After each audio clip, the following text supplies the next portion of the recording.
Welcome to this edition of Game on Edmonton for, what's the date? October 24th, 2024. I'm Graham Mosiman. Thank you so much for joining us here on the show today.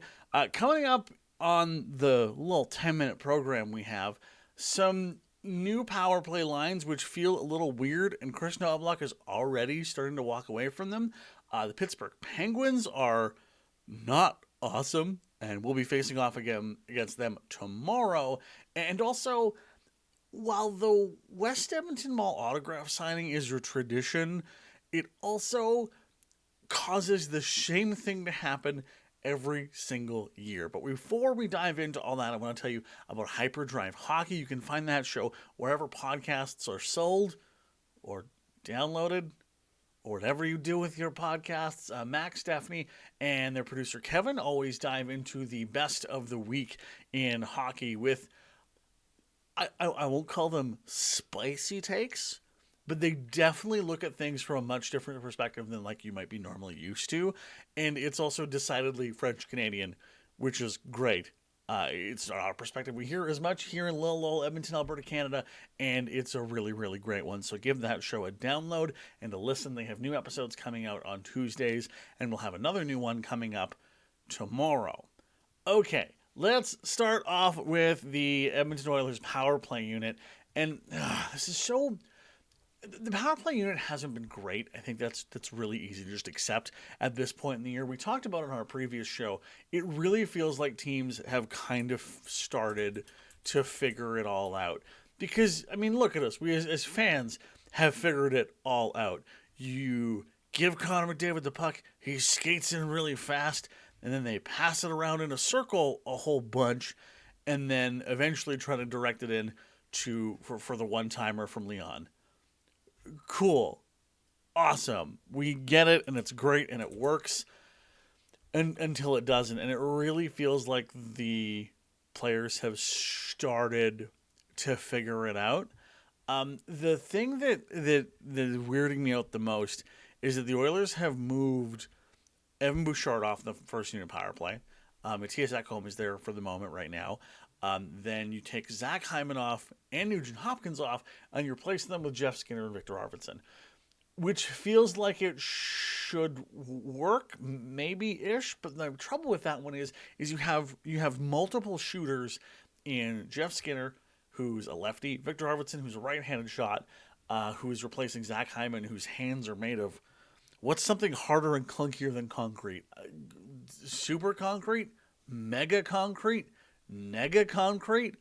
Who can say Zachary can't score to save his life right now, so giving him a break off the power play might not be the worst idea. If you can have Victor Arvidsson on that other side, maybe work that right-handed one-timer. Let's see how it goes. That being said, Chris Knobloch already saying in practice today that we might not exactly do that. We're just testing things out. It's still early in the season. We'll see how it goes. Pittsburgh blows chunks. So if this is the chance you have tomorrow to test some of these things out, I think you got to give it a go. Now, let's dive into our opponent for tomorrow in the aforementioned Pittsburgh Penguins. Now, they had a game they, by all accounts, should have won against the Flames a couple nights ago. Our pals over on Game Over Calgary covered that one really well, as the Flames ending up coming from behind to win that one in the shootout, as Tristan Jarry turned into a pumpkin again and was just unable to do anything to stop the puck.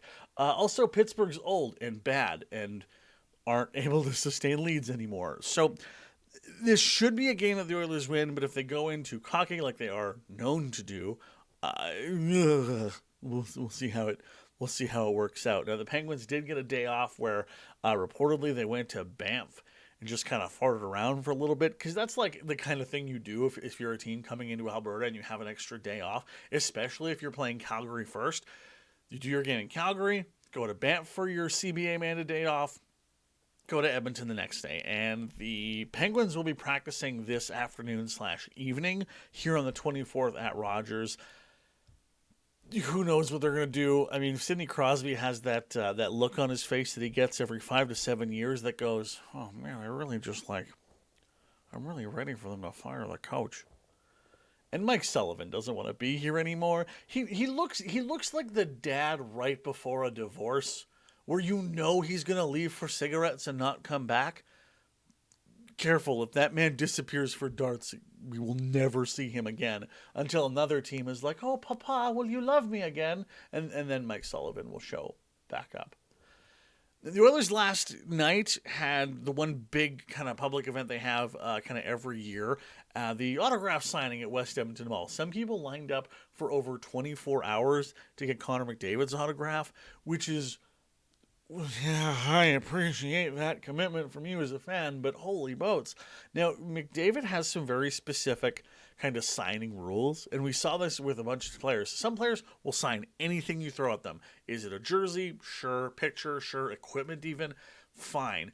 Because of the contracts and like the marketing things that McDavid and even Draisaitl have signed, they're very limited on what they can actually sign. So they were giving away a little kind of like, 5x7 little pictures that they were handing out to folks. So that's cool. I mean, kind of takes some of the fun away, especially if you're waiting for that long to meet one specific player. It's a nice moment. It's cool for people that can make it. Unfortunately, because the lines end up being so insane, it feels like unless you just don't have to work that day, you're not really getting a chance to go see your favorite player. Not only that, but the Oilers always get the flu in November. Like clockwork. They will go do this thing at West Edmonton Mall, meet thousands of people, and then, oh wow, why do the Oilers suck in November? Because everyone's sick and no one bothered to like symptom screen anyone before going in. And yes, people are going to be dishonest. It happens.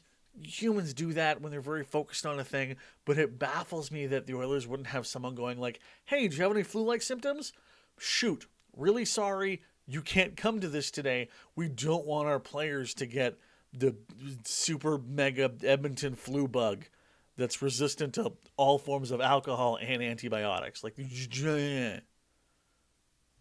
screeners, please. So really looking forward to the Oilers post-WEM autograph session flu bump. That'll be cool and fun tomorrow. We're going to break down and give you a full proper pregame show for Oilers and Penguins coming up tomorrow here on Game On Edmonton. But for now, we're going to leave it right there.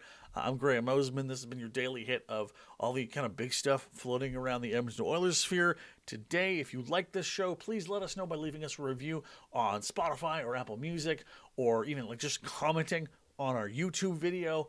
It's even better if you can review us, though, and share us with a friend, because that's the stuff for this fledgling little media company that makes a huge difference. Have an awesome day. We will talk tomorrow here on Game On Edmonton.